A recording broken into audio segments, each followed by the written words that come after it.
Dear sir, madam, I regret to inform you that there's been a murder, and the deceased is known as Mario and Sonic at the Olympic Games. This is a bit of information that I found out while looking at some gamer news today, and that is that the International Olympics Committee has not renewed their license for Mario and Sonic. So that means there are not going to be any new games. Usually there's a new game at least once every 4 years, around early, I think they come out before the Olympics start, and there has been a new game this year with the Olympics in Paris.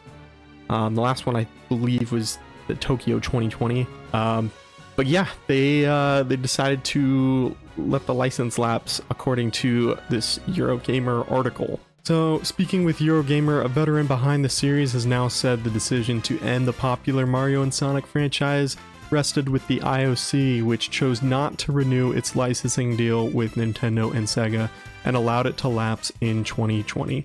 So this has been a long time coming. They had this planned out. According to this guy, Lake Hawker, he said they wanted to look at other partners and NFTs and esports.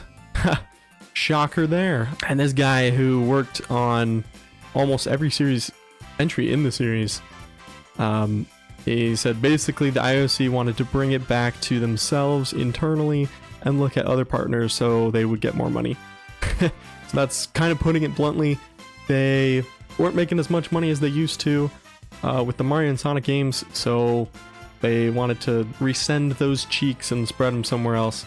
And it's unfortunate that yet again we see NFTs. Like, I thought we were getting over the hump of NFTs. I thought those years were starting to get behind us. But no, they are still alive and well, at least with the IOC apparently, which is a shame because I remember when the very first game came out. I read about it in Nintendo Power back when they had the magazines. The very first time I ever saw it. I can't find the exact page that it was. I can't find the exact issue that it was, but I remember there was a huge feud between Mario and Sonic. So I actually did some digging and I found the exact Nintendo Power issue where I learned about Mario and Sonic at the Olympic Games. This one's from, December 2007. Okay. And I remember the page, what the pages looked like too. So this was the page that I remember the people, these everyday people looked like they just got off the couch in their living room and they're making these super athlete poses. Whose team are you on? Yeah. Table tennis Mario. 100-meter Mario. Fencing Mario. And then the blue team. Archery, aquatics, and hammer throw. Team Sonic. Let's go. The aquatics kid kind of looks like somebody just punched him in the gut. But this is Team Sonic. Yeah, the blue team. They go on to talk a little bit more about it, and they actually give quite a bit of information about the game.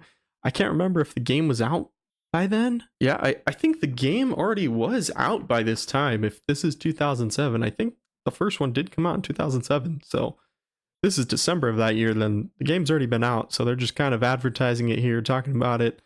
At the time, to be fair, I thought this was pretty cool as a kid.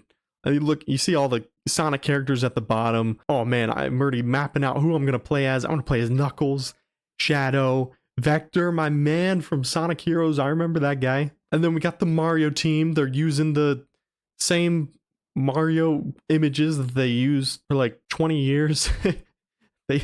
It took them a really long time, it feels like, to change these pictures out. You gotta play as Luigi, Mario, Bowser looking like a thug down there. Waluigi, shifty as always. This game got you excited to be a gamer. Back to the other segment. There was going to be blood. They were at each other's throats. It was crazy. And it made it for a pretty hype game. And the sales numbers proved that this game sold around 13 million according to the Video Game Sales Wiki. I mean, I don't know how accurate that is, but it sounds about right. That's the very first game, and then the follow-up didn't too bad, but it was quite a drop-off with almost 7 million for the winter games. And that's actually the one I played the most. I remember I would go over to my aunt's house. We lived like 20 minutes away from my aunt and my cousin, and I would go over to their house. They had a Wii, and the game we always would take turns playing is Mario and Sonic at the Winter Olympic Games. That was a banger. I don't know what they were doing in the later entries, but back in 2009, you know I was going for the gold in figure skating. And Peach was my main, baby. But sadly, the sales numbers did drop off as the game continued to come out. With the most recent game, again, the Tokyo 2020, only selling, it looks like barely over 1 million copies. And I know 1 million sounds like a lot, but for a big franchise like Mario and Sonic, like those are the two of the biggest, if not the biggest, characters in general. So only selling 1 million copies for such a big event like the Olympics that the whole world tunes into, it's not very impressive. On one hand, it's understandable that they've separated themselves, but on the other hand, it sucks that they went with the NFT route. But also, it's no surprise, and you know, big companies just looking to find the quickest buck. I remember these games were pretty fun, at least as a kid. I haven't played them since I was probably 11 or 12, so my memory's not that good. But I know what you're thinking. Well, oh man, now what am I gonna play every Olympics? Now that there's no Mario and Sonic, what am I gonna play every 4 years? What do I have to look forward to every Olympics? What, you actually expect me to sit down and watch the sports? No, I'm not doing that. I'm not doing that. Well, you're in luck, because they haven't fully stopped making games. There is actually a game for this year's Olympics. It's called Olympics Go, and you can play it on the PC and mobile, I'm pretty sure. And it looks like a fantastic game. Great replacement for the Mario and Sonic series. Let's take a look. And this is incredible stuff here. We got a blonde man winning the race with all the other countries following his lead. And he takes the cake. He takes it home. The big man, throneful. And they're lining up again at the starting line. This is the semifinals. I think he's going to go for the gold. And he's got to keep tapping. He's tapping too fast. He's tapping too fast. Oh, but he's tapping too fast again. Oh, he's got to make a good pace. He's making a pace. And he takes first place yet again. And we're back with the finals. We got blue hair in third.